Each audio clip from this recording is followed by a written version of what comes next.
Bola liar itu sudah dilemparkan. Pasca PDI Perjuangan deklarasi Ganjar Pranowo sebagai calon presiden mereka, tahapan berikutnya yang bakal dilakoni partai pemenang pemilu 2019 tersebut adalah menjajaki koalisi. Walaupun bisa mengajukan pasangan capres-cawapres sendirian tanpa koalisi, PDIP diyakini bakal tetap menjajaki koalisi untuk memperbesar peluang Ganjar menang di Pilpres 2024. Di sini, PDIP bisa menjajaki berkoalisi dengan Gerindra buat mengusung duet Ganjar Prabowo. Tapi kemungkinan ini kecil seiring membaiknya angka survei Prabowo berkat dukungan yang kuat dan terang-terangan dari Presiden Jokowi.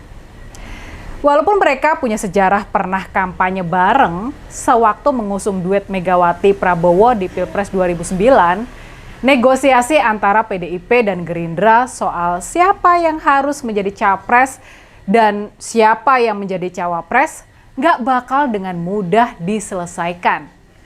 Padahal duet Ganjar Prabowo diyakini sebagai duet yang ideal yang bakal menang Pilpres dalam satu putaran saja dan membuat pesta politik 2024 menjadi adem dan damai.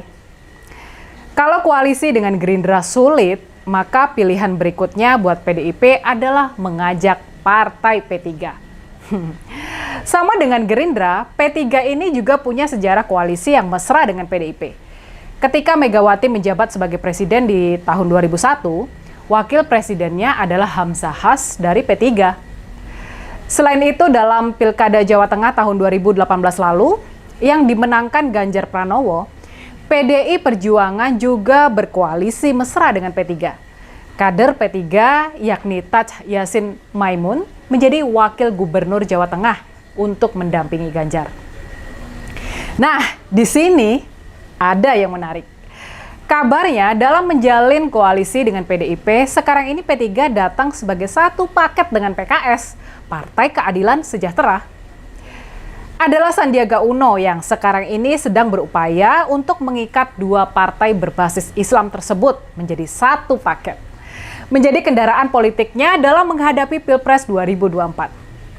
Maka kalau PDIP mau berkoalisi dengan P3, ada peluang mereka harus mau pula berkoalisi dengan PKS dan mengusung Sandiaga Uno sebagai cawapres dari Ganjar Pranowo. Mungkinkah ini terjadi? Mungkinkah koalisi PDIP PKS terjadi? Apa nggak bakal gempar dunia cebong dan kadrung? Jumpa lagi dengan saya, Rini Budoyo, di Hot Topic. Sebelum melanjutkan analisa politik terkini kita, izinkan saya mengucapkan Selamat Idul Fitri kepada saudara-saudaraku yang merayakannya. Mohon maaf lahir dan batin.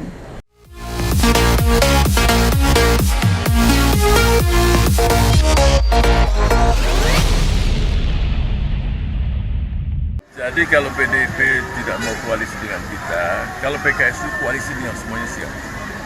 Jadi dengan PDIP siap. Kalau PDIP tidak menginginkan, saya yakin itu pendapat pribadi. Ya pribadinya yang mengatakan lah. Tapi teman-teman di PDIP pun ya saya paham tidak demikian. Ini itu PKS untuk membangun bangsa siap berkolaborasi dengan seluruh partai. Politik memang tidak boleh kaku.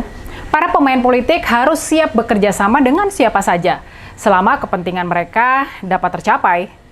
Maka dalam politik bukan suatu kemustahilan kalau PDIP berkoalisi dengan PKS. Dua partai yang memiliki basis massa yang benar-benar bertolak belakang secara ideologi. Sejauh ini PDIP sebetulnya tidak punya masalah dengan PKS. Paling tidak, Ketua Umum Megawati Soekarno Putri tidak punya masalah dengan PKS. Dia tidak punya masalah pribadi dengan petinggi PKS. Ya, mungkin ini dikarenakan kedua partai memang tidak dekat dan tidak pernah berkolaborasi sebelumnya. Makanya dari sisi hubungan personal, koalisi PDIP-PKS adalah mungkin saja.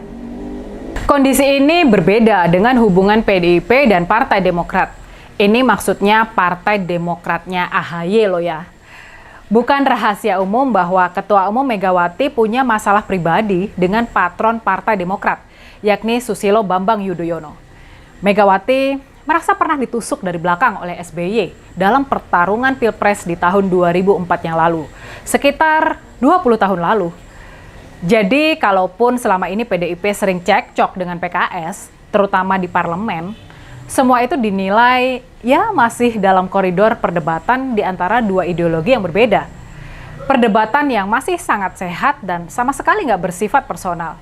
Argumentasi kedua dari kelompok yang sedang mengusahakan koalisi PDIP-PKS adalah untuk mengakhiri perpecahan anak-anak bangsa. Buat mengakhiri perang cebong kampret dan cebong kadrun yang telah menyeruak keras sejak Pilpres di tahun 2014 silam. Sewaktu Presiden Jokowi mengajak Prabowo Subianto untuk masuk ke jajaran kabinetnya, dan kemudian diteruskan dengan mengajak Sandiaga Uno untuk juga masuk pemerintahan, proses rekonsiliasi itu sudah dimulai. Di tingkat elit politik, perseteruan cebong kampret dan kemudian cebong kadrun sudah mereda kalau nggak mau dibilang sudah selesai. Luka-luka mendalam bekas Pilgub DKI tahun 2017 mulai disembuhkan. Makanya, sekarang ada upaya keras untuk mencegah Anies Baswedan mendapat tiket Capres 2024. Semua ini semata-mata agar tidak ada lagi pihak yang nekat mengobarkan kembali api permusuhan SARA. Tapi di tingkat akar rumput, di tingkat para relawan, bara api cebong kadrun masih membara-bara, siap membesar kembali bila mana ada yang menyiramkan bensin. Makanya, bisa jadi ide koalisi PDIP-PKS bertujuan buat mengakhiri perpecahan cebong kadrun buat selamanya, buat mengembalikan Indonesia yang satu, yang Bhinneka Tunggal Ika. Banyak yang menyadari kalau perpecahan anak-anak bangsa ini sudah terlalu lama dan sama sekali nggak produktif dalam membawa Indonesia menjadi negara maju, buat mensejahterakan dan menaikkan taraf hidup anak-anak bangsa, sesuai janji kemerdekaan 17 Agustus 1945. Perbedaan-perbedaan ideologi adalah biasa di semua negara dan bangsa.